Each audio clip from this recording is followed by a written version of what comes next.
In today's video, I'm going to teach you how to create Gmail API app in the Google Developer Console, 5 minutes. We'll keep this simple and focused, and by the end your Google Cloud project will have the Gmail API enabled and ready to use. Think of this as turning on a switch that lets your app talk to Gmail securely and reliably. Start by opening your browser and going to console.cloud.google.com.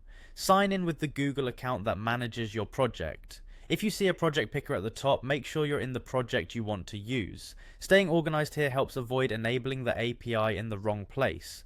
Once you're in, look to the top left corner of the page for the 3-line menu icon.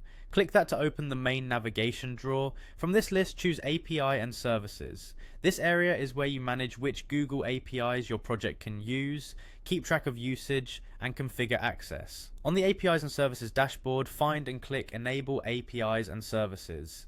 This opens the API library, which is a catalog of all the Google APIs available to your project.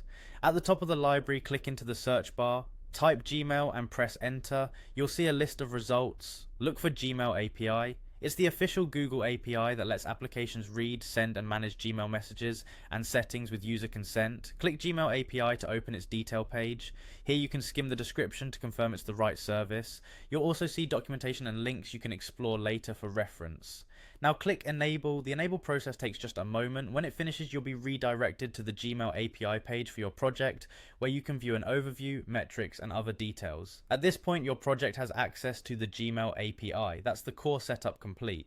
A couple of quick tips before we wrap up. If the enable button is grayed out or you get a permissions error, make sure you're using a Google account with the right access to the project.